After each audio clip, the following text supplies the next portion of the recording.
대민은 전쟁 내내 파괴를 비켜간 독일 북부의 작은 도시였다. 주요 전선에서 멀리 떨어져 있고 뚜렷한 전략적 중요성도 없어 주민들은 잘못된 안도감 속에서 살아가고 있었다. 그러나 1945년 봄 제국의 붕괴는 이 도시의 거리를 전쟁 말기의 가장 섬뜩한 비극 중 하나의 무대로 바꾸어 놓았다. 붉은 군대의 임박한 도착은 몇 달간의 선전, 끔찍한 소문, 그리고 동쪽에서 도망쳐온 이들의 이야기로 부풀려진 집단적 공포의 물결을 불러일으켰다. 몇 시간 만에 도시는 겉보기에 평온했던 상태에서 완전한 혼란으로 빠져들었다. 다리들이 파괴되고 불길이 걷잡을 수 없이 번졌으며 민간인을 향한 범죄와 전례 없는 집단 자살이 이어졌다. 완전한 붕괴 속에서 수백 가구가 다가올 일을 맞서느니 차라리 죽음을 선택했다. 과연 그 마지막 며칠 동안 무슨 일이 벌어져 한 마을 전체가 스스로 사라지기를 결심하게 되었을까?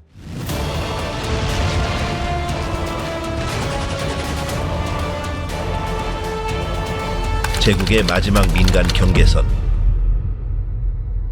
대민은 뚜렷한 농업 전통을 지닌 중간 규모의 행정 중심지였다.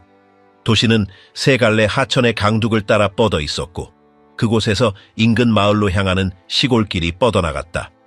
시내 중심에는 붉은 벽돌집, 가족이 운영하는 가게, 그리고 주거지를 둘러싼 경작지가 줄을 이루었다. 1945년 초까지 이곳의 풍경은 공습의 영향을 받지 않은 채 그대로였다. 주민들은 거의 안정적인 생활을 이어갔지만 전선이 점점 가까워질수록 전쟁의 메아리가 더욱 뚜렷하게 들리기 시작했다. 첫 피난민 행렬은 2월 초에 도착했다. 그들은 동프로이센, 포메라니아 및 기타 동쪽 지역에서 왔다. 소련군이 독일군 방어선을 돌파하며 진격하자 마을을 떠난 사람들이었다. 어떤 이들은 살림도구, 매트리스, 작은 동물을 실은 마차를 타고 왔고 또 어떤 이들은 아이의 손을 잡고 걸어서 도착했다. 이 흐름은 끊임없이 이어졌다.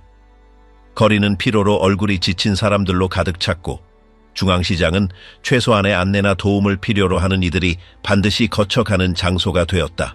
도착한 이들이 보여준 명백한 증거에도 불구하고 많은 주민들은 전쟁이 지역 생활을 심각하게 바꾸지 않을 것이라는 생각을 굳게 유지했다. 민간 당국은 비상조치를 마련하지 않았다.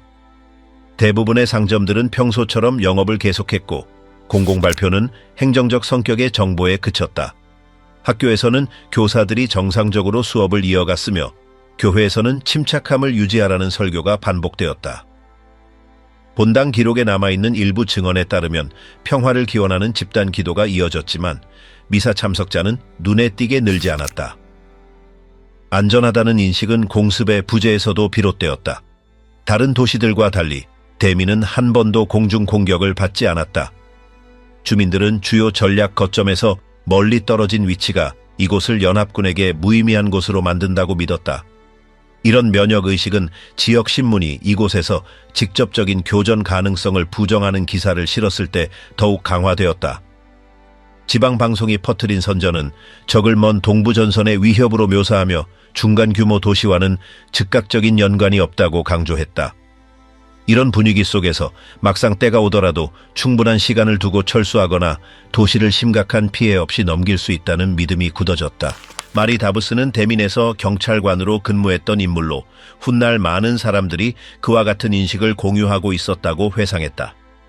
그녀의 증언에 따르면 그녀는 여러 피난민 그룹에게 위험이 현실이 될 경우 지방 행정이 그들의 대피를 도울 것이라고 직접 보장했다고 한다. 그녀는 외국 군대가 접근하면 반드시 살아서 나가게 하겠다고 말한 것으로 전해진다. 몇 주 동안 이 말은 겉보기에 정상적인 상황을 불신하던 사람들에게 위로가 되었다. 본당 회관에서는 다른 지역의 전황을 논의하는 공동체 모임이 자주 열렸다. 일부 새로운 사람들은 소련군이 동쪽 마을에서 약탈, 방화, 폭력을 가한 사례를 이야기하며 우려를 불러일으켰다. 그러나 대다수 주민들은 이를 과장된 이야기나 외상 후 반응으로 여겼다. 그러한 이야기는 소규모 마을에서나 가능한 고립된 경험으로 전투에 적극적으로 참여하지 않았고 군사시설도 없는 대민 같은 도시에서는 재현될 수 없다고 생각했다. 도시 외곽에는 볼더포스트 월더포스트라는 전쟁포로 수용소가 있었다. 이곳에는 다양한 조건 속에 외국인 수용자가 있었지만 심각한 사건은 보고되지 않았다. 하급 군인들이 감독을 맡았고 그 존재는 시의 일상적인 흐름에 영향을 주지 않았다. 일부 주민들은 위치를 알고 있었지만 특별한 관심을 두지 않았다. 해가 바뀐 첫 몇 달 동안 이 지역의 독일군 병력은 점차 줄어들었다. 군 당국은 몇몇 부대를 요충지로 철수시켰고 전략적으로 덜 중요한 지역에는 최소한의 병력만 남겼다. 그럼에도 불구하고 외곽에서는 소규모로 구성된 순찰대가 간헐적으로 도로를 감시했다. 날이 갈수록 동쪽에서 전해지는 소식이 소문 속에서 더 큰 비중을 차지했다. 소련군 부대가 오데르 강 인근 불과 100km 조금 넘는 거리에 도달했다는 이야기가 돌았다. 일부 피난민은 고향 마을 뒤편에서 장갑차나 연기 기둥을 보았다고 주장했다. 그러나 통신이 불안정하고 전화선이 간헐적으로만 작동했기 때문에 이러한 증언의 진위는 쉽게 확인할 수 없었다. 대민에 도착하는 기차는 지연되거나 예고 없이 우회했으며 이는 불확실성을 더욱 키웠다. 민간 당국은 초기 입장을 고수했다. 즉, 침착함과 질서, 협력을 강조하며 시민들에게 피난민을 받아들이고 가능한 자원을 나누도록 권고했다. 일부 가정은 마을을 떠나 갈 곳을 모르는 가족 전체를 위해 방을 내주었다. 몇 주 만에 주민 수는 2배로 늘었다. 기초 서비스에 대한 압박도 눈에 띄기 시작했다. 빵집 앞에는 새벽부터 긴 줄이 늘어섰고 약국은 일부 상품의 판매를 제한했다. 상인들은 공식 지침이 없는 가운데 스스로 물자 배분을 조절했다. 거리는 점점 소란스러워졌다. 마차, 가축, 자전거, 보행자들이 모든 공간을 메웠다. 아이들은 소식을 기다리거나 도움을 청하는 사람들 사이에서 놀았다. 얼굴에는 긴장이 서려 있었지만 여전히 도시가 직접적인 전투의 무대가 되지 않을 것이라는 믿음이 우세했다. 그럼에도 불구하고 몇 가지 신호가 그 안정감을 무너뜨리기 시작했다. 북쪽으로의 병력 이동이 포착되었고 몇몇 중간 규모 도시가 몇 시간 만에 대피했다는 소식이 전해졌다. 여러 차례 중요하지 않다고 여겨지던 지역이 폭격을 당했다는 경고 전보가 도착했다. 이런 상황에서 에벤투알한 철수 가능성이 힘을 얻었다. 일부 그룹은 인근 마을로 향하는 임시 탈출 경로를 준비했다. 농지 사이로 길을 그리고 임시 피신처로 쓸 수 있는 헛간이나 곡물 창고의 위치를 공유했다. 그러나 대부분의 계획은 개인적인 주도로 마련되었고 당국은 여전히 상부 지침을 기다리는 정책을 유지했다. 이런 불확실한 상황 속에서 소문은 더욱 거세졌다. 교회로 찾아오는 사람들이 늘었고 사제들은 침착함을 유지하려 애쓰면서도 전반적인 불안을 인정했다. 일부는 기도를 권했고 또 일부는 갑작스러운 탈출에 대비해 개인 서류와 귀중품을 한 곳에 모아두라고 조언했다. 시장에서는 예고 없이 전멸당한 마을 이야기가 오갔다. 새로 온 이들의 증언은 점점 더 신뢰를 얻기 시작했다. 부상당한 여성, 동행 없는 아이들, 방향을 잃은 노인들의 존재가 불안을 키웠다. 대민은 여전히 전투도 총성도 적군의 행렬도 보이지 않는 도시였다. 그러나 하루하루가 이전의 삶과 아직 형태를 알 수 없는 결말 사이의 거리를 줄여나갔다. 먼 일이라고 믿었던 감각은 상시 경계로 바뀌었다. 이제는 단순히 도망치는 사람들을 받아들이는 문제가 아니었다. 곧 모든 것을 버리고 떠나야 하는 이들이 자신일 수도 있다는 생각이 퍼지고 있었다. 두려움의 기계장치. 전쟁의 마지막 몇 주는 독일 영토 구석구석에 두려움을 증폭시키는 체계적인 전략이 지배했다. 전선에서의 패배가 확인될수록 정권의 방송은 메시지를 강화하며 끊임없이 전진하는 적의 이미지를 부각시켰다. 공식 연설에서 동부의 병사들은 인간성의 규범과는 무관한 멀고 황량한 초원에서 온 야만적인 침략자로 묘사되었다. 몽골의 무리라는 표현은 라디오 속보, 전단, 내부 공문에 빈번히 등장했다. 항복하거나 포로가 되는 것은 흔적도 없이 사라지는 것과 같다는 생각을 심어주는 것이 분명한 지침이었다. 함락된 도시에서 전해진 소식은 그 메시지를 뒷받침했다.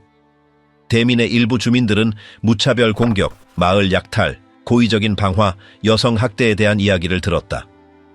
탈출에 성공한 피난민들은 집단적 불안을 부추기는 사건들을 증언했다. 그들은 마을이 잿더미로 변하고 학교가 구금소로 사용되며 가족이 혼란 속에서 뿔뿔이 흩어지는 모습을 보았다고 했다. 전해지는 모든 말은 폭력이 부수적인 결과가 아니라 의도된 행위라는 인상을 주었다. 날이 갈수록 이러한 이야기들은 과장으로 여겨지지 않게 되었다. 처음에는 회의적이었던 사람들조차도 대비를 시작했다. 일부 가정은 귀중품과 문서를 작은 나무 상자에 모아두고 필요할 때 빠르게 옮길 수 있도록 준비했다. 옷, 기본 식량, 생활 도구를 꾸린 보따리들이 옷장 속에 자리 잡았다. 도시 외곽에서는 일부 주민들이 임시 탈출 경로를 표시했다. 공식적인 확인은 없었지만 도망을 고려하는 것은 점점 현실적인 필요로 여겨졌다. 적이 조건을 제시하지 않는다는 인식은 사적인 대화와 우연한 만남 속에서 퍼져나갔다.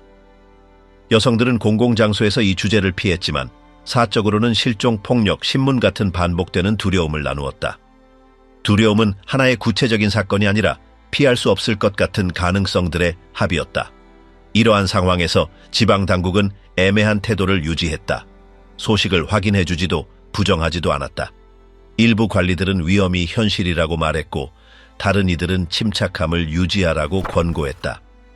혼란이 도시의 일상적인 상태가 되었다.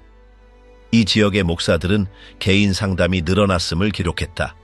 일부 신도들은 특정 행동이 도덕적으로 허용되는지 물었다. 모두가 영적 위안을 구한 것은 아니었다. 어떤 이들은 단지 자신의 계획을 계속 밀고 나갈 수 있도록 해주는 한마디를 듣고 싶어 했다. 본당 기록에는 참석자들의 감정 상태를 드러내는 짧은 문구들이 적혔다. 우리에겐 더 이상 출구가 없다. 시간이 끝났다. 내 아이들이 고통받게 하고 싶지 않다. 이런 표현들은 4월 마지막 몇 주 동안 자주 등장했다. 여러 학교에서 교사들은 공식적인 지시 없이 수업을 중단했다. 가족들이 집안에 스스로를 가두기 시작하자 아이들도 학교에 가지 않았다. 한때 늘 움직임이 가득했던 거리는 점점 더 조용해졌다. 낮에도 커튼이 닫혀 있었고 야외 모임은 피했다. 일부 주민들은 창문을 골판지나 두꺼운 담요로 가렸다. 많은 집에서 촛불이 유일한 조명이 되었다. 아무도 밖에서 자신이 보이는 것을 원치 않았다. 몇 주 전만 해도 자신감이 있던 마리 다브스는 나중에 자신이 얼마나 잘못 판단했는지 말했다. 그녀의 말로는 우리가 아무 피해 없이 이 상황을 벗어날 수 있다고 생각하다니 참 순진했다. 였다. 여러 가족에게 상황이 악화되면 도울 것이라고 약속했지만 곧 그 약속을 지킬 방법이 없음을 깨달았다. 그녀 주변에서는 사람들이 지시를 기다리지 않고 스스로 행동하기 시작했다. 당국에 대한 신뢰는 사라졌다.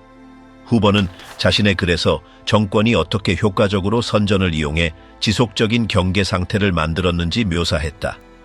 절대적인 적을 만드는 것은 많은 사람들이 극단적인 결정을 정당화하게 만들었다. 사용된 언어는 단순히 두려움만 자극한 것이 아니라 임박한 종말의 감각을 불러일으켰다. 라디오 속보에서는 그들은 모든 것을 파괴한다. 그들은 아무것도 존중하지 않는다. 그들은 자비를 보이지 않는다. 와 같은 단호한 표현이 반복되었다. 이런 문구들은 가정용 라디오, 지역 신문, 그리고 마지막 지휘소에서 전해진 메시지에서 들을 수 있었다. 다른 도시에서도 결과는 비슷했다. 붉은 군대가 아직 도착하지 않은 지역에서도 절망적인 사건들이 발생했다. 일부 가족들은 외국군과 접촉조차 없이 사라졌다. 위협이 당장 닥치지 않았더라도 불안을 멈추게 하지는 못했다. 전반적인 상황은 예방을 시급한 행동으로 만들었다. 많은 경우 주민들은 실제로 위협이 맞는지 확인하기 전에 움직였다.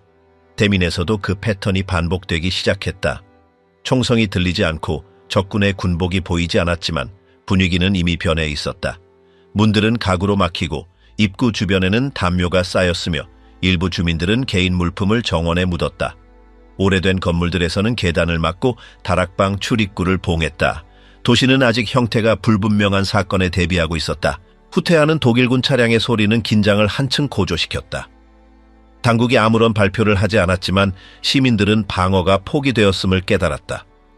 전선에서 멀어져가는 트럭과 오토바이로 이루어진 행렬이 반대 방향으로 향하는 모습은 누구도 이 도시에서 장기적인 교전을 기대하지 않고 있음을 보여주었다. 그 철수는 공식적으로 발표되지 않았다. 그저 일어났을 뿐이었고 주민들은 버려졌다는 감각을 더욱 심화시키는 공백 속에 남겨졌다. 일부 사람들은 작은 무리로 모여 정보를 주고받았다. 목소리는 낮았다. 누구도 서로를 완전히 신뢰하지 않았다. 소문은 점점 더 구체적이었지만 쉽게 확인할 수 없었다. 인근 마을에서 이미 대규모 체포가 있었다는 말이 돌았다. 또 어떤 이들은 일부 도로에 지뢰가 설치되었고 차량 행렬이 가로막혔으며 편지가 목적지에 도착하지 않는다고 주장했다. 확실한 사실은 거의 없었지만 두려움은 빠르게 퍼져나갔다. 폐쇄된 대민, 지휘도 출구도 없이 4월 30일 아침 붉은 군대의 첫 장갑차들이 대민 외곽에 도착했다. 그 시점까지 도시는 직접적인 교전을 겪지 않았다. 소련군 부대는 며칠 전 오데르 강을 건넜고 빠른 속도로 북쪽으로 진격 중이었다. 이번 공세는 독일 영토에서 벌어진 마지막 작전의 일부였다. 시 지도부는 다른 현실적인 대안이 없다고 판단하고 교회 탑에 흰 깃발을 올리기로 결정했다. 목표는 도시 전투를 피함으로써 더 큰 파괴를 막고 평화로운 진입을 통해 물적 피해를 줄이며 민간인을 보호하는 것이었다. 항복은 합리적인 선택으로 보였다. 소련 지휘부도 이곳이 중요한 군사 거점이 아님을 인식하고 지역 대표와의 접촉에 동의했다. 3명의 병사가 항복 조건을 전달하도록 지정되었고 그들은 어떤 공격도 피하라는 명확한 지시를 받았다. 당시 보고에 따르면 약속에는 민간 재산 보호, 약탈 방지, 부대의 기강 유지가 포함되어 있었다. 그러나 그들이 도시 방어선에 도착했을 때 상황은 틀어졌다. 소련 사절단이 지정된 접촉선인 대전차 참호에 접근해 문서를 제시하려 할 때 독일군 병사들과 SS 대원들로 구성된 혼성부대가 그들을 가로막았다. 목격자들에 따르면 말 한마디 없이 곧바로 총격이 시작되었고 3명의 협상가는 즉시 사살되었다. 이 사건은 사태의 흐름을 바꾸었다. 그 순간부터 무저항 진입의 가능성은 완전히 사라졌다. 질서 있는 이양의 구상은 무효가 되었다. 소련 측은 이를 배신 행위로 해석했다. 대민의 민간인들에게 그 순간은 모든 합의 가능성이 끝났음을 알리는 신호였다. 이어서 독일군이 내린 결정들은 도시의 운명을 결정지었다. 후퇴 중이던 베어마우트는 시 중심지와 외부를 연결하는 모든 다리를 폭파했다. 그중 가장 중요한 칼덴 다리는 불과 몇 분 만에 파괴되었다. 이와 함께 강을 건널 수 있는 유일한 구조화된 통로가 사라졌다. 도시 곳곳에서 폭발음이 들려왔다. 총 3개의 강을 가로지르던 모든 다리가 파괴되었다. 구조물들은 물 위로 무너져 내리며 통행을 차단했고 심지어 도보로도 건널 수 없게 잔해가 길목을 막았다. 통신이 끊기고 상황을 통제할 수단이 사라지자 지방당국은 직무를 포기했다. 이후 기록에 따르면 여러 공무원이 아무 기록도 남기지 않은 채 사라졌다. 권력 이양은 이루어지지 않았고 주민들에게 내려진 명확한 지시도 없었다. 지도부의 부재는 완전한 혼란을 불러왔다. 주민들은 대피를 조직할 조정 능력도 수단도 없이 남겨졌다. 농로는 차단되었고 주요 도로는 다리 파괴로 인해 통행 불가능했다. 그와 동시에 소련군 차량 부대가 다시 전진을 개시해 여러 방향에서 도시를 포위했다. 집단 탈출의 개념은 의미를 잃었다. 불과 몇 시간 만에 대민은 완전히 고립되었다. 한때 도시의 농업 경관을 형성했던 물길들이 이제는 넘을 수 없는 천연 장벽이 되었다. 대민이 3개의 강으로 둘러싸인 땅이라는 익숙한 표현은 새로운 의미를 띠게 되었다. 과거 자원과 연결성을 제공하던 페네강, 톨렌세강, 트레벨강은 이제 어떤 탈출도 막는 경계가 되었다. 지형은 감옥처럼 작용했다. 하늘에서 내려다본 모습은 강줄기에 완전히 둘러싸인 지역이었고 땅에서는 주민들이 어떤 탈출 시도든 잔해를 해치고 깊은 물을 건너거나 위험한 길을 몇 시간씩 걸어야 한다는 사실을 실감하고 있었다. 주민들의 반응은 혼란 그 자체였다. 전날까지만 해도 많은 사람들은 탈출이 가능하다고 믿었다. 최소한 질서 있는 후퇴나 협상된 항복이 있을 것이라 기대했다. 그러나 다리의 폭파는 그러한 모든 가능성을 지워버렸다. 그것은 단순한 물리적 장애물이 아니라 안전한 경로도 대피 지점도 없을 것이라는 분명한 메시지였다. 도시는 도움도 출입로도 없이 폐쇄된 채 남겨지도록 운명지어졌다. 민간과 군 지휘 체계가 동시에 사라지면서 붕괴는 전면적이었다. 지방 행정은 기능을 멈추었고 통신 매체는 송출을 중단했으며 주민들은 고립 상태에 놓였다. 구조적인 항복 절차도 대응을 조율할 수 있는 체계도 없었다. 붕괴는 순식간에 일어났다. 그 속에서 움직임은 최소화되었다. 사람들은 집으로 숨어들어 출입구를 막고 확신 없는 채로 기다렸다. 정보는 입에서 입으로 전해졌고 거의 항상 확인되지 않았다. 전해지는 소식은 추측과 뒤섞여 왜곡되었다. 누군가는 외국군이 이미 시 외곽에 있다고 말했고 누군가는 아직 시간이 남았다고 믿었다. 여러 구역에서 문과 창문이 보강되었고 불은 꺼졌으며 라디오 사용이 줄었고 불필요한 움직임이 피했다. 앞으로 무슨 일이 벌어질지에 대한 예상이 모든 대화를 지배했다. 그것은 도망칠 수 없고 협상된 출구도 없는 상황에서 이어지는 긴장된 대기였다. 아무도 지시하지 않았고 아무도 대안을 제시하지 않았다. 4월 30일은 대민이 완전히 폐쇄된 순간을 의미했다. 방향도 탈출로도 잃은 주민들은 절대적인 포위 상태에 맞닥뜨렸다. 강으로 둘러싸이고 어떤 연결망도 없는 도시가 과거와 다가올 미래 사이에 갇혀 정지된 공간으로 변해 있었다. 불길에 항복한 도시. 붉은 군대가 대민의 경계를 넘어섰을 때 도시는 이미 완전히 무방비 상태였다. 지휘도 탈출로도 조직된 저항도 없었으며 누구도 진입을 조율하거나 권위 있는 대표로 나서지 않았다. 소련군 병사들은 인적이 끊긴 거리를 따라 전진하며 흰 천으로 덮인 건물 외벽을 보았다. 항복의 메시지는 분명했지만 그들의 행동에 변화를 주지는 못했다. 불과 몇 분 만에 무장 그룹들이 집집마다 들이닥쳐 자물쇠를 부수고 개인 소유물을 차지하기 시작했다. 약탈은 체계적인 수색처럼 시작되었다. 어떤 이들은 시계를 가져갔고 다른 이들은 라디오를 분해했으며 많은 이들이 의복이나 식량을 쓸어갔다. 그들은 예고 없이 들어와 많은 주민들이 알아들을 수 없는 언어로 요구를 했고 주민들의 의사를 존중하는 일은 드물었다. 눈에 잘 띄는 집들을 확인한 뒤에는 안뜰, 뒤쪽 방, 그리고 가족들이 모여 숨어있던 지하실까지 들어갔다. 처음에는 단순한 군사 주둔처럼 보였던 것이 곧 통제 불가능한 점령 작전으로 변했다. 거리마다 강제 진입이 이어졌고 질서나 논리 없이 장면이 반복되었다. 눈에 띄는 전략은 없었으며 단지 흩어진 무리들이 각자 행동하는 모습뿐이었다. 규율 있는 진입의 약속은 불과 몇 시간 만에 사라졌다. 일부 건물은 의도적으로 공격당했다. 또 다른 경우에는 불길이 목조 건물로 번져 인접한 집들까지 덮쳤다. 연기 기둥이 지붕 위를 뒤덮었고 불은 사흘 동안 멈추지 않고 번져나갔다. 불길은 공기를 바꾸어 놓았다. 공기는 무겁게 짓눌렸고 하늘은 어두워져 시야는 몇 미터 앞도 가늠하기 어려웠다. 부서지는 물건 소리와 비명 그리고 총성이 뒤섞여 첫 장갑차의 진입을 배경 삼아 울려 퍼졌다. 주민들은 지하실, 헛간 혹은 일부 무너진 건물 안으로 몸을 숨겼다. 일부는 내부 통로를 통해 도망치려 했지만 가로막혔고 또 다른 이들은 무장 집단이 떠나기를 바라며 그 자리에서 움직이지 않았다. 가장 취약한 사람들을 지키는 것이 최우선이 되었다. 그 혼란을 잘 보여주는 이야기 중 하나는 카를 슐로에서의 증언이다. 그의 가족은 초기 몇 시간 동안 협조적인 태도를 보인 소련군 병사 한 명을 집에 머물게 했다. 그는 음식을 나누었고 폭력 없이 집을 살펴본 뒤 문제를 일으키지 않겠다고 말했다. 겉보기에 그는 몇 주간의 전투 끝에 휴식을 원하는 듯 보였다. 그러나 그 태도는 새벽에 바뀌었다. 아무런 갈등이나 도발 없이 그는 카를의 어머니를 공격했다. 몇 시간 전만 해도 해가 되지 않을 것처럼 보이던 사람이 순식간에 즉각적인 위협으로 변한 것이다. 이를 막을 기회는 없었고 모든 일은 단 몇 분 만에 벌어졌다.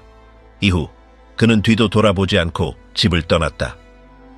시간이 흐를수록 도시는 알아볼 수 없게 변해갔다. 목조 건물 지역은 더 빠르게 불탔다. 열기로 인해 일부 구역에는 접근조차 할 수 없었고 연기가 창문과 벽을 뒤덮었다. 밖으로 나서려는 사람들은 무장 집단에 가로막혀 물러서거나 가지고 있던 물건을 빼앗겼다. 그 사흘 동안 대민은 거의 모든 건물을 잃었다. 전체의 약 80%가 화재나 약탈로 파괴된 것으로 추산된다. 일부 주택은 형태를 유지했지만 지붕과 문이 사라지고 내부는 완전히 황폐해졌다. 무언가를 보존할 수 있었던 가족들은 우물, 가짜 벽 안 혹은 인근 들판에 물건을 숨겨두었다. 외곽길에서는 수킬로미터 밖에서도 연기가 보였다. 인근 마을 사람들은 며칠 동안 회색 기둥이 지평선 위로 솟아오르는 모습을 지켜보았다. 어떤 이들은 이를 보복작전으로 생각했고, 또 다른 이들은 왜 방어조차 없는 도시가 그런 수준의 파괴를 당해야 하는지 이해하지 못했다. 설명도, 공식 발표도, 공식적인 해석도 없었고, 알려진 모든 것은 가족과 생존자, 혹은 후퇴 중인 병사들 사이에서만 전해졌다. 며칠 전만 해도 일부는 항복이 심각한 결과를 피하게 해줄 것이라 믿었다. 흰 깃발을 내걸거나 무기를 넘기면 살아남을 수 있다고 생각했다. 그러나 붉은 군대의 진입은 그런 신호를 존중하지 않았다. 표시가 된 집들도 똑같이 수색당했고, 어떤 곳에서는 평화의 상징이 무시당했으며 또 어떤 곳에서는 아예 파괴되었다. 주민들이 받은 메시지는 분명했다. 실제적인 보호는 존재하지 않는다는 것이었다. 이 모든 일이 군사적 필요에 따른 것이라는 믿음은 빠르게 무너졌다. 폭력은 임의적이었고 전쟁 목표와 직접적인 관련이 없어 보였다. 약탈은 일정한 패턴 없이 이루어졌다. 공격받은 주택에는 전략 물자도 무기, 은닉처도 없었다. 목표의 선택은 논리가 아니라 단순한 기회에 따라 결정되는 듯 보였다. 많은 경우 사람들은 집에서 쫓겨나고 곧 그것이 잿더미로 변하는 것을 지켜봐야 했다. 끊임없는 불안감은 피난처 안으로까지 스며들었다. 숨어있는 이들은 얼마나 더 버텨야 할지, 무엇을 기대해야 할지 알지 못했다. 출입구는 허약했고 은신처는 불안정했으며 두려움은 한순간도 가시지 않았다. 이후의 증언들은 이 시간을 끝없는 기다림으로 묘사하는 데 일치했다. 밖에서 들려오는 모든 소리는 폭력적인 침입의 전조일 수 있었고, 오래 이어지는 침묵은 긴장을 더했다. 일부 구역에서는 경계 지점이나 경고 신호를 마련하려는 시도가 있었다. 그러나 통신수단도 라디오도 집단 간 연결망도 없는 상황에서 그 노력은 미미했다. 집단적인 시도 대신 개인의 행동이 자리를 대신했다. 각 가정은 저마다 방법을 즉흥적으로 마련했다. 어떤 이들은 실내에 바리케이드를 세웠고, 또 다른 이들은 모든 불을 끄고 며칠 동안 아이들을 조용히 지키며 지냈다. 거리는 잔해로 뒤덮였다. 뽑혀나간 문짝, 흩어진 옷가지, 부서진 생활도구, 가구들이 어지럽게 널려 있었다. 한때 정원이나 마당이었던 곳은 불타거나 텅 빈 공간으로 변해 있었다. 우물과 물 공급원은 불을 끄기 위한 시도로 사용되었으나 대부분 효과가 없었다. 수동 펌프로는 불타는 지붕까지 물을 뿌릴 수 없었고, 물탱크는 비어 있거나 사용 불가능한 상태였다. 불길은 막힘없이 퍼져나갔다. 공격이 계속되는 가운데서도 일부 병사들은 다른 방식으로 행동했다. 기록에 따르면 몇몇 장교들은 폭행을 막으려 하거나 통제 불능 상태의 병력을 철수시키고 민간인에게 임시 피신처를 제공하려고 했다. 그러나 이러한 행동은 고립된 사례였으며 대부분의 구역에서는 정반대의 모습이 나타났다. 문서나 사진을 간신히 보존한 사람들은 전혀 알아볼 수 없는 환경을 묘사했다. 중심 광장은 사라졌고 종탑은 무너졌으며 역사는 불길에 휩싸였다. 남아있는 것은 과거 풍경의 일부에 불과했다. 도시 표지판, 간판, 지역 상업 표시 등은 지워졌다. 불과 몇 주 전만 해도 난민을 받아들이고 최소한의 일상을 유지하며 어느 정도 구조를 보존했던 도시는 순식간에 황폐한 공간으로 변했다. 전기, 교통, 제도적 질서가 사라지자 한때 기능하던 농업 중심지는 단순히 폐허의 연속이 되었다. 그 사흘 동안 이전과 이후가 완전히 갈라졌다. 그 변화를 겪은 사람 중 그 광경을 잊을 수 있는 이는 없었다. 파괴는 계획의 결과가 아니었다. 화재를 정당화하는 문서도, 목표를 표시한 지도도 존재하지 않았다. 그것은 지휘의 부재, 무장 집단의 무법, 그리고 방위체계의 완전 붕괴가 직접적으로 빚어낸 결과였다. 도시는 항복했지만 규율 있는 점령이 아니라 불길과 약탈, 그리고 공포 속에 넘겨졌다. 전리품이 된 몸, 점령하의 여성들. 5월 초 며칠 동안 폭력은 더 이상 나이를 가리지 않았다. 도시 여러 구역에 흩어진 소련군 부대는 여성, 소녀, 노파가 남아있는 가옥들을 수색하기 시작했으며 그중 상당수는 몇 시간 전부터 숨어있던 이들이었다. 나이, 건강 상태, 행동 여부는 더 이상 중요하지 않다는 사실이 알려지자 공포는 빠르게 퍼졌다. 피해자 중에는 겨우 10살 남짓한 아이들도 있었고 70을 넘긴 이들도 있었다. 이후의 증언에 따르면 학대는 빈번했고 반복적이었으며 하루 어느 때든 벌어졌다. 아직 어느 정도 통제력을 유지하고 있던 주민들은 가족을 지키려 애썼다. 많은 소녀들이 남자아이 옷으로 변장했고 일부는 머리카락을 잘랐으며 어떤 노파들은 손녀들을 멀리 두기 위해 스스로 미끼가 되었다. 그러나 지하실, 헛간, 가짜 벽뒤 등 은신처가 순찰대에 발각되면서 즉흥적으로 만든 피난처들은 효력을 잃었다. 일부 가정에서는 모든 불을 끄고 창문을 봉하며 큰 소리로 말하는 것을 금했지만 이런 조치가 항상 통하는 것은 아니었다. 군인들은 무장한 채 예고 없이 집단으로 들어왔고 항복의 표시나 간청을 무시한 채 자신들이 권리라고 여기는 것을 요구했다. 많은 여성들이 자신이 여성임을 알아차리지 못하게 하려고 극단적인 방법을 사용했다. 일부는 얼굴과 옷에 진흙을 바르고 또 다른 이들은 쓰레기나 배설물 속에 몸을 굴러 공격자들을 물러나게 하려 했다. 어떤 경우에는 전염병을 가장하거나 거짓 이야기를 꾸며내거나 가짜 상처를 보여주기도 했다. 그러나 그 결과는 제각각이었다. 두려움에 마비된 여성들도 많았다. 어머니들은 딸을 껴안고 담요로 감싸거나 매트리스 사이에 숨기려 했으며 노파들은 러시아어로 협상하거나 귀중품을 뇌물로 내놓았다. 이성은 이미 사라진 상태였다. 어느 집이든 학대의 현장이 될 수 있었다. 여러 목격자들은 일부 여성들이 같은 날 여러 차례 공격을 당했다고 증언했다. 같은 무리의 병사들이 반복해서 들이닥치기도 했고 전혀 다른 병사들이 오기도 했다. 대부분의 경우 감독관이나 장교는 없었으며 출입구는 열려 있었고 내부 통로에는 감시가 없었다. 피해자들은 앞으로 몇 번이나 더 이런 일을 당할지 알 수 없었다. 많은 가족들이 흩어지기로 결정했고 여성들을 이웃집이나 농지, 멀리 떨어진 농가로 보냈다. 목표는 모두가 한 번에 발견되는 것을 피하는 것이었지만 이 계획은 항상 성공하지 않았다. 점령은 이미 도시 외곽까지 확산된 상태였다. 공격자들 사이에서 복수라는 단어가 돌았다. 일부는 이를 크게 외쳤고 일부는 동료끼리 속삭였다.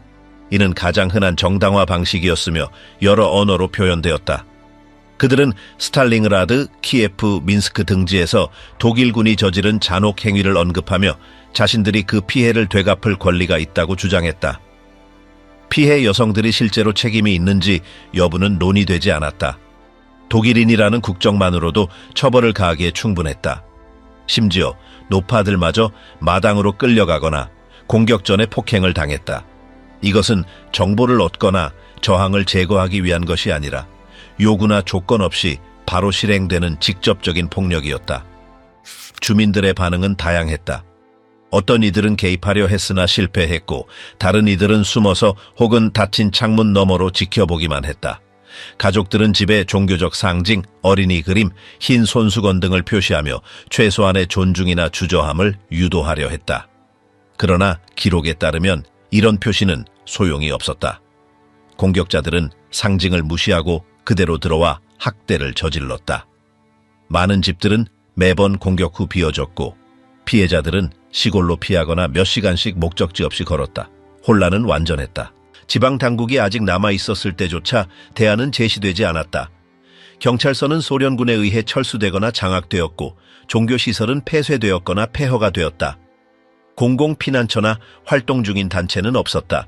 약국은 진정제, 소독약, 붕대 등의 재고를 이미 소진한 상태였다. 일부 의사들은 은밀하게 활동하며 파괴된 집이나 즉흥적으로 마련한 지하실에서 환자를 치료했다. 피해자에 대한 돌봄은 최소한에 그쳤다. 많은 이들은 며칠 동안 말을 하지 않았고 먹지도 않았으며 자극에도 반응하지 않았다. 소녀들은 즉각적인 외상 증세를 보였고 노파들 중 상당수는 완전히 말을 멈췄다. 침묵은 하나의 전략이 되었다. 가족들은 세부 사항을 공유하지 않고 일어난 일을 설명하지 않기로 했다. 일부 여성들은 자신이 겪은 일을 수년 동안 숨겼다. 어떤 지역에서는 묵시적인 합의가 형성되었다. 묻지 않기, 판단하지 않기, 되살리지 않기. 그러나 이 약속이 항상 지켜진 것은 아니었다. 이후 모임에서 일부 피해자는 지목되거나 비난받기도 했다. 하지만 점령 기간 동안에는 고립이 우세했다. 각 가정은 당장 살아남는 것에만 집중했다. 집은 더 이상 안전을 보장하지 않았고 길은 위험했으며 무장 집단은 정해진 방향 없이 돌아다녔다. 시간이 흘러도 상황은 나아지지 않았다. 일부 여성들은 강제로 공공 건물로 끌려가 몇 시간 동안 억류되었다. 때로는 집단 전체가 도시 외곽으로 이송되기도 했다. 돌아온 여성들의 증언은 드물었다. 대부분은 그곳에서 무슨 일이 있었는지 말하기를 거부했다. 말을 꺼낸 이들은 빛이 없고 습기가 가득하며 끊임없이 비명이 들리던 공간을 묘사했다. 그들은 그곳에 몇 명이 있었는지 그리고 해방되기까지 얼마나 걸릴지 알 수 없었다. 어떤 경우에는 시골길에 버려졌는데 옷도 소지품도 없는 상태였다. 안전하다고 여겨졌던 장소들, 학교, 교회, 병원은 더 이상 안전하지 않았다. 군인들은 기능이나 이용하는 사람을 구분하지 않고 그대로 들어왔다.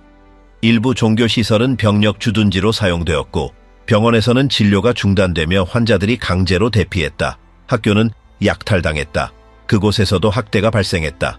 피해자는 반드시 현지 여성만이 아니었다.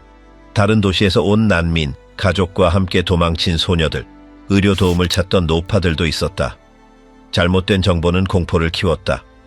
병사들이 명령을 받고 움직이며 아무도 그들을 막지 못한다는 말이 돌았다. 일부는 성폭력이 공식적으로 승인된 처벌의 일부라고 믿었고 이 인식은 신고 시도를 완전히 꺾었다.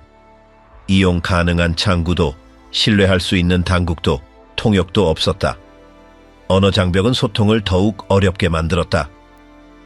피해자들은 무슨 일이 있었는지 설명할 수도 요구사항을 이해할 수도 없었고 많은 이들은 그저 조용히 울거나 몇 시간 동안 웅크린 차에 있었다. 일부 지역에서는 방어 시도가 극히 제한적이었다. 몇몇 남성들이 가정용 도구나 칼로 무장해 병사들에게 맞섰으나 곧 제압당했고 다른 이들은 담배, 술, 시계를 건네며 협상을 시도했다. 그러나 대다수는 약탈을 멈추게 하려고 가족을 넘겨주는 것으로 끝이 났다. 이후의 증언은 무력감이 공통된 감정이었다고 말한다. 공포는 모든 반응을 무력화했고 공격이 너무 빨라 계획을 세울 틈조차 없었다. 은신처는 쉽게 발각되었고 폭력은 몇 초 만에 벌어졌다. 물리적 환경도 상황에 영향을 미쳤다. 거리는 파괴되어 잔해로 가득했고 연기로 시야가 흐려졌으며 무너진 집들은 거의 보호 기능을 하지 못했다. 움직임은 제한적이었다. 사람들은 달릴 수도 어디로 도망가야 할지도 몰랐다. 밤은 더욱 끔찍했다. 완전한 어둠이 무리들의 행동을 쉽게 만들었기 때문이다. 가로등은 파괴되었고 모닥불은 원치 않는 주목을 끌 수 있어 피해야 했다. 그래서 많은 여성들은 몇 시간씩 꼼짝하지 않은 채 아무 소리도 내지 않고 버텼다. 결과는 즉각적이고 깊었다. 일부 여성들은 대화를 완전히 중단했고 또 다른 이들은 반복적인 행동, 불면증, 야간 공황 증세를 보였다. 이후 며칠 동안 자해나 자살 시도가 여러 건 있었으나 대부분 기록으로 남지 않았다. 고통은 공개적으로 표현되지 않았고 특별한 경우에만 공유되는 사적인 기억이 되었다. 많은 후손들은 자신의 할머니나 증조할머니에게 무슨 일이 있었는지 끝내 알지 못했으며 침묵의 약속은 전쟁이 끝난 후에도 오래 지속되었다. 시간이 지나 작성된 일부 보고서는 당시의 공포가 단순히 소문이나 선전에 기반한 것이 아니라 구체적인 경험에 뿌리를 두고 있었다고 기록했다. 사람들이 두려워하던 일이 실제로 일어났고 위협은 현실이 되었으며 점령은 독일의 그 지역을 대규모 학대의 현장으로 바꾸어 놓았다. 1000명이 넘는 사람들이 다가올 일을 기다리느니 스스로 죽음을 택했다. 4월 말과 5월 초 대민 전역에서는 모든 구역에 걸쳐 자발적인 죽음의 물결이 퍼져나갔다. 시내 곳곳, 시골길, 그리고 페네강 인근에서 수백 명이 스스로 생을 마감하기로 했다. 이유는 다양했지만 패배가 곧 존엄의 완전한 상실을 의미한다는 인식이 지배적이었다. 이는 단순한 즉각적인 두려움이 아니라 앞으로 맞게 될 상황 속에서 살아남는 것이 견딜 수 없는 선택이라는 확신이었다. 선택된 방법은 여러 가지였다. 강둑에는 허리에 돌이 든 자루를 매단 채 물에 떠밀려 내려가는 시신들이 보였다. 일부는 밧줄로 몸을 강바닥에 고정했고 또 다른 이들은 그대로 몸을 던졌다. 페네강은 조용한 절망의 무덤이 되었다. 이후 몇 주 동안 시신들이 계속해서 수습되었다. 부모와 자녀, 조부모와 손주, 젊은 여성과 노파에 이르기까지 온 가족이 몇 시간 만에 사라졌다. 동약도 널리 사용된 방법이었다. 약국 선반은 비워졌고 남아있던 캡슐들은 순식간에 구입되거나 빼앗겼다. 일부는 치명량을 알지 못한 채 집에서 구할 수 있는 독성 물질을 사용했다. 실패로 인해 살아남는 것을 두려워한 이들은 여러 방법을 병행했다. 독성 물질을 삼킨 뒤 의식을 잃지 않으면 칼이나 총기를 사용하거나 물에 몸을 던졌다. 총성은 불규칙하게 들려왔다. 많은 가정에서 이웃들은 짧고 건조한 소리가 들린 뒤 침묵이 이어지는 것을 들었고 곧 다른 집에서도 같은 소리가 반복되었다.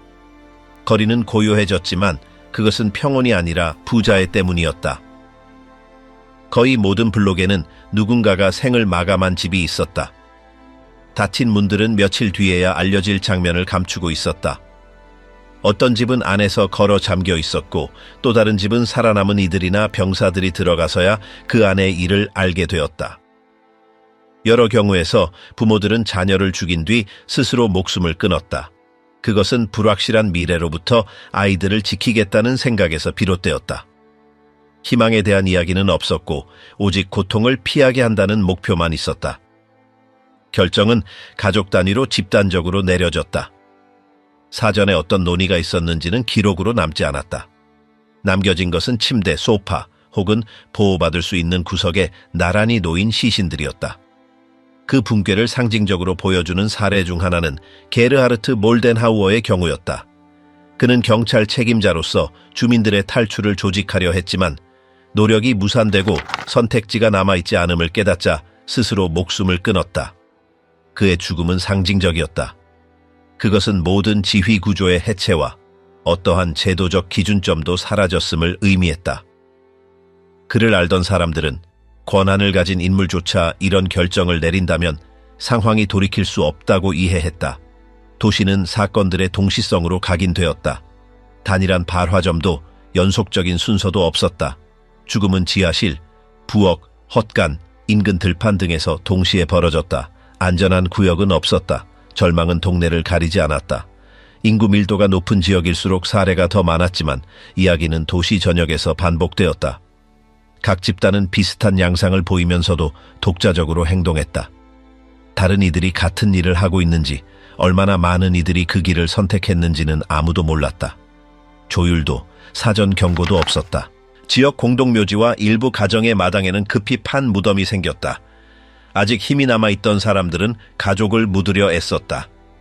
어떤 경우에는 나무 조각에 이름을 새겨두었지만 다른 경우에는 아무 표식도 남기지 않았다.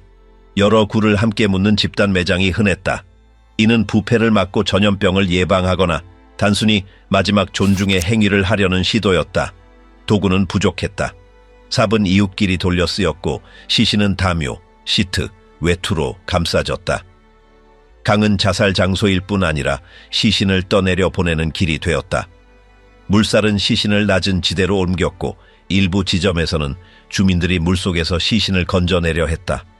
어떤 시신은 신원이 확인되었지만 그렇지 못한 경우도 많았다. 시신이 쌓이자 열악한 수단으로 처리에 나설 수밖에 없었다. 물은 오염되었고 직접 음용이 금지되었다. 강가에서는 동물들조차 접근을 피했다. 냄새는 멀리서도 느껴질 정도로 계속되었다. 이후의 증언에서 많은 생존자들은 그 시기의 침묵을 이야기했다. 그 나날 동안 아무도 묻지도 말하지도 않았다. 각 가정은 살아남는 것과 상실을 받아들이는 것에만 집중했다. 문은 재빨리 닫혔고 창문은 가려졌으며 거리에서는 발걸음이 짧아지고 움직임이 급해졌다. 애도할 시간은 없었다. 우선순위는 버티는 것이었다. 오직 이후 어느 정도의 평온이 찾아왔을 때 비로소 이야기들이 전해지기 시작했다. 몇몇 사람들은 짧은 쪽지를 남겼다. 그것은 간단한 선언, 흩어진 단어 혹은 친척에게 남긴 작별 인사였다. 대부분의 글에는 지친 기색이 담겨 있었다. 희망이나 귀환에 대한 말은 없었고 더 이상 살고 싶지 않다거나 다가올 일을 견딜 수 없다거나 자신이 있는 세상을 더 이상 알아볼 수 없다는 내용이 주를 이루었다. 그런 문구들은 시신 곁이나 벽에 붙은 채 발견되었고 이웃들이 보관하거나 이후 연대기 작가들이 수집했다. 이 현상은 대민에만 국한되지 않았다. 다른 독일 도시들에서도 비슷한 사건이 벌어졌다. 그러나 규모 면에서 차이가 있었다. 여기서는 지리적 조건, 고립, 탈출로의 부재, 그리고 전반적인 공황이 결합되어 유례 없는 사망자 수를 만들었다. 당시 자살자는 1000명이 넘는 것으로 추정되지만 정확한 수치는 확인되지 않았다. 어떤 시신은 끝내 발견되지 않았고 어떤 이들은 기록 없이 매장되었다. 자살은 집단적인 출구로 받아들여졌다. 그것은 고립된 사례들이나 무관한 개인적 선택이 아니었다. 하나의 분위기가 사람들을 그 결단으로 내몰았다. 그 지배적인 서사는 미래가 전혀 없다는 것이었고 유일하게 존엄한 선택은 결말을 스스로 정하는 것이라는 믿음이었다. 일부 지역에서는 이런 확신이 수년간 전해져 온 사상, 명예, 희생, 상상할 수 없는 상황에 맞선 저항으로 강화되었다. 정치적 상징, 가족적 가치, 구체적인 절망이 그 속에서 뒤섞였다. 많은 생존자들의 기억 속에서 그날들은 하나의 공백으로 남았다. 사건이 없어서가 아니라 너무 많아서였다. 모든 것이 동시에 쉬는 틈 없이 일어났다. 상실은 몇 시간 만에 쌓여갔고 한때 생명력 있던 도시는 멈춰선 공간이 되었다. 이후의 증언들은 세부 사항에서 일치하지 않았지만 하나의 공통된 감각을 공유했다. 그 경험은 전례도 비교 대상도 없었다는 것이다. 그 경험의 잔재는 집단 기억 속에 남았다. 가족들은 집을 다시 지었지만 관계까지 복구한 것은 아니었다. 공동 공간은 재활용되었지만 감정의 무게는 사라지지 않았다. 어떤 구역은 그날의 일로 인해 특별히 각인되었다. 일부 거리는 피했고 몇몇 이름은 입에 오르지 않았다. 다음 세대는 파편화된 이야기를 들었다. 모두가 기억하기를 원한 것은 아니었고 모두가 말할 준비가 되어 있었던 것도 아니었다. 시간이 흐르면서 비교가 나타났다. 마그다 괴벨스와 그녀의 아이들, 패배를 받아들이기보다 죽음을 택한 벙커 속의 사람들, 항복 전에 자살을 선택한 고위 지휘관들이 떠올랐다. 이러한 참조들이 무엇을 정당화하지는 않았지만 그 생각이 주변부에 머무른 것이 아니라는 점, 그리고 다양한 수준에서 죽음을 통한 탈출이 지속적으로 존재했다는 사실을 보여주었다. 대민에서는 그 결정이 전체 인구에까지 미쳤다. 차이를 넘어 모든 이야기는 고통 속에서 만났다. 집단 자살은 계획된 것이 아니었다. 그것은 견딜 수 없는 현실에 대한 공유된 반응이었다. 그날들의 기억은 여전히 기록 속에, 되찾은 사진 속에, 그리고 시간이 흐르며 퍼져나가기 시작한 증언 속에 살아있다. 발트라우트 레스키의 증언. 발트라우트 레스키는 병든 어머니, 여동생, 그리고 할머니와 함께 집에 있었다. 그녀의 말에 따르면 붉은 군대의 소리는 보이기 훨씬 전부터 들렸으며 전차의 금속성 덜컹거림은 끊임없고 견디기 힘들었다. 그들은 스스로를 지키기 위해 집안에 틀어박혀 모든 문에 가구를 쌓아 막았고 그것이면 충분하다고 믿었다. 그러나 병사들이 도착해 아무도 문을 열지 않자 거센 두드림이 시작되었다. 결국 문은 부서지고 말았다. 가족은 병사들의 손길이 닿지 않도록 방을 옮겨 다니며 피하려 했다. 병사들은 시계와 장신구를 찾으며 눈에 띄는 모든 것을 약탈했고 더 이상 귀중품이 없자 집을 떠나 다른 가옥으로 향했다. 잠시 동안 그들은 위험이 사라졌다고 생각했다. 발트라우트는 화재 소리와 건물 구조가 무너지는 소리를 기억했다. 뒷창문으로는 불길이 이웃집 마당을 덮치고 빠르게 번져오는 모습이 보였다. 혼란 속에서 그들은 어떻게 해야 할지 몰라 소리를 질렀다. 침착함을 유지하던 할머니는 꼭 필요한 물건만 챙겨 손수레에 실었고 가족을 이끌고 뒷마당을 지나 거리로 향했다. 그들은 눈에 띄지 않게 움직이려 했다. 목표는 15km 떨어진 마을에 사는 친척의 집에 도착하는 것이었다. 길을 가던 중 소련군 병사 한 무리가 그들을 가로막았다. 병사들은 손수레 안을 뒤져 남아있던 모든 것을 빼앗았다. 그리고 발트라우트의 어머니를 눈여겨본 뒤 인근 숲으로 데려갔다. 소녀들은 뒤를 따라가려 했지만 병사들은 소총 개머리판으로 그들을 막아섰다. 할머니가 손녀들을 진정시켰다. 얼마 후 어머니는 아무 말 없이 돌아왔다. 그녀는 딸들을 씻기고 정돈해 주었다. 다음 날 그들은 친척의 농장에 도착해 다락방의 한 방에 머물렀다. 그러나 고통은 끝나지 않았다. 같은 집에는 전쟁 중 강제로 끌려와 하녀로 일했던 폴란드 여성이 살고 있었는데 소련군 병사들이 근처에 나타나자 그녀는 그들을 은신처로 안내했다. 발트라우트의 어머니는 마지막으로 끌려갔다. 이미 어린 나이에 이해하기 어려운 일들을 너무 많이 목격한 발트라우트는 여성들에게 일어나고 있는 일이 얼마나 끔찍한지 알고 있었다. 그녀는 그 순간 자신의 어린 시절이 끝났다고 말했다. 그 모든 경험은 그녀로 하여금 억지로 성숙해지게 만들었다. 시간이 지나도 그녀는 할머니와 그 강인함, 그리고 어떻게 가족의 버팀목이 되었는지를 잊지 않았다. 그녀는 할머니에게 영원히 감사할 것이라고 했다. 수년 후 발트라우트는 대민으로 돌아와 펜의 강가에 앉았다. 뒤편에는 교회 탑이 솟아 있었고 하늘은 맑았으며 오리들이 잔잔한 수면 위를 헤엄쳤다. 그녀는 그곳이 한때 그렇게 큰 고통의 무대였다는 사실, 그리고 그 며칠 동안 가족의 삶이 그렇게 깊고 돌이킬 수 없이 변했다는 사실을 믿기 어려웠다. 숫자와 침묵. 점령이 끝난 뒤 대민에는 황폐해진 인적 풍경이 남았다. 죽음의 규모는 생존자들과 지방 당국의 대응 능력을 압도했다. 너무 많은 시신을 수습하고 매장하는 일은 시신의 상태뿐만 아니라 자원과 인력의 부족으로 인해 어려운 과제가 되었다. 첫 몇 주 동안은 신원이 확인된 이들에게 묻힐 자리를 마련하려 노력했다. 그러나 많은 유해는 이름이나 표식 없이 외곽이나 즉흥적으로 정한 장소의 집단 매장지에 안치되었다. 다른 시신들은 더위와 혼란 속에서 며칠 동안 방치되기도 했다. 도시는 사건을 정확히 기록할 수 있는 수단이 없었고 피해자의 규모가 너무 커서 개별 사례를 문서화하려는 노력은 최소한이거나 전혀 이루어지지 않았다. 독일 민주공화국이 수립되면서 대민의 집단 자살 사건은 체계적으로 침묵 속에 묻혔다. 공식 서사는 이 사건에 대한 모든 언급을 피했다. 당시의 이를 말하는 것은 전복적인 행위로 간주되었다. 지배적인 서사는 파시즘의 범죄와 소련의 승리에 초점을 맞췄고 공포나 절망으로 죽음을 택한 이들을 기억할 공간은 남겨두지 않았다. 동독 당국은 공개적인 추모 행사나 기념비 건립을 허용하지 않았다. 공식 기록은 불완전한 상태로 남았고 증언을 수집하려는 시도는 제한되었다.